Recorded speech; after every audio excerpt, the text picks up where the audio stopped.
บ่มีพระพุทธรูปเฮาก็นึกขึ้นมาในใจเฮาโลดจำภาพมันได้อยู่ดอกนาเดี๋ยวก็สิไปสู้หลักการพระพุทธเจ้าบ่สอนสร้างพุทธรูปอีกละบาทนี่ สอนโพดเป็นยังสิบ่สอนถ้าสิเว้าเรื่องพุทธการนี่ผู้ได้สร้างพุทธรูปก่อนพระเจ้าปัสเสนเป็นผู้สอนแกะสลักด้วยไม้จันหอมเท่าองค์จริงนั่นแหละเมื่อพระพุทธเจ้าเสด็จลงจากดาวดึงมาแล้วพุทธรูปที่นั่งอยู่ในพระแท่นนั่นสิทำความเคารพลูกโกโยขึ้นมาสิมาทำความเคารพพระพุทธเจ้าองค์เหนือนั่นพระพุทธเจ้าองค์ใหม่ยักว่าล่ะเพิ่นว่าดูก่อนอาวุโสเพราะท่านต้องอยู่ที่ณปฏิสถานะที่เดิมนั้นเถิดนั่นหลังจากเราตถาคตได้แต่กายทำลายขันธ์ไปแล้วท่านจะเป็นตัวแทนแห่งเราตถาคตห่วยก็จะเอาความจำบางความจริงตัวไผก็ดีมันบ่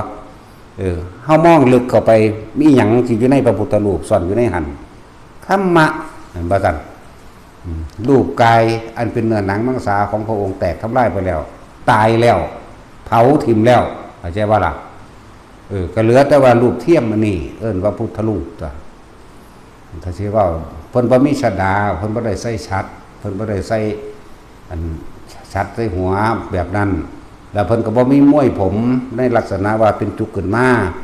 เพิ่นตัดผมเพียงครั้งเดียวโกนครั้งเดียวพูดถึงพุทธลักษณะของพระพุทธเจ้าทุกพระองค์เป็นแบบนั้นตัดผมครั้งเดียวเมื่อวันที่ทำการอภิเษกสัมมาสัมโพธิญาณจักว่าคำว่าอภิเษกรวบผมมาแล้วก็ใส่ดาบตัด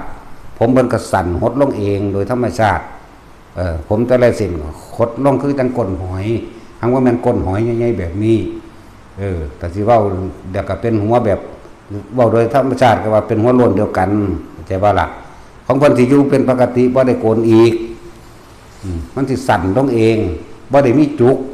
ที่พวกเข้ามาสมัยหลังเฮ็ดจุกเฮ็ดนั่นเฮ็ดนี่ใส่อยากประดับยศให้เพิ่นคือโดยความเคารพเด้นั่นน่ะบ่แม่นว่าแต่งเพื่อความสวยงามอยากประดับยศอยากประดับว่าเป็นสัญลักษณ์อีหยังที่อยากให้เจิดจ้าอยากให้กว้างหน้าคือจังภาพวาดจังสิก็เป็นภาพที่มีจุกขึ้นมาสิก็เป็นสื่อสัญลักษณ์แทนว่าเป็นดอกบัวมั่งเป็นอีหยังที่ว่าขยายขึ้นเพื่อให้เกิดเหมือนประดับยศนั่นแหละบางสั้นแหละองค์จริงๆเพิ่นว่าแต่ว่าได้มีจุกเด้อที่ภาพวาดนี่ภาพที่ถ่ายมานี่เอาออกมานี่ก็เหมือนที่สุดแล้วถ้าผู้ใดมีฝีมือวาดได้เป็นคนใดมาวาดเฮาสิบอกให้รูปร่างลักษณะองค์จริงเพิ่นจะบอกให้มาวาดเอาหรือปั้นหุ่นจีเพิงจังซี่เฮาสิบอกลักษณะองค์จริงจากความจำของเฮาเองให้แต่ว่าล่ะบ่แม่นนิมิตนิตานี่ล่ะความจำมันบ่ลืมดอกนะเพิ่นบ่ได้มีจุกเพิ่นบ่มียอดแหลมเข้าใจว่าล่ะแต่พวกเฮาใส่ให้เหมือนกับว่าเป็นการเผยแพร่ธรรมะออกไปที่กว้างหรือประดับยศให้เพิ่นเป็นแบบนั้น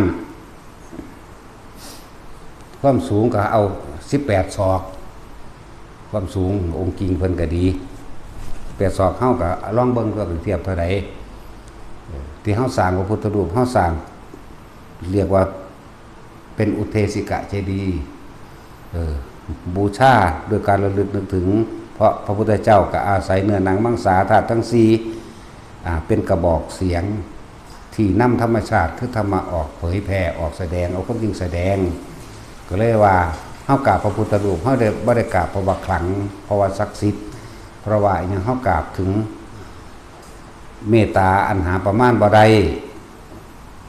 อัปปมาโนพุทโธคุณของพระพุทธเจ้าหาประมาณบ่ได้อัปปมาโนธัมโมพระธรรมมีคุณอันประเสริฐหาประมาณบ่ได้อัปปมาโนสังโฆพระสงฆ์ผู้สืบทอดเพราะธรรมคำสอนของพระพุทธเจ้าหาประมาณบ่ได้เมตตาอัปปมาโนกรุณาอัปปมาโนมุทิตาอัปปมาโนอุเบกขาอัปปมาโนมันคือเมตตากรุณามุทิตาและอุเบกขาหาประมาณบ่ได้เฮาระลึกนึกถึงคำสอนเพิ่นเฮาทำตามเพิ่นบ่ได้สร้างเอาขังแต่ว่าอานิสงส์มีหาประมาณไม่ได้ก็แล้วกันก็ไป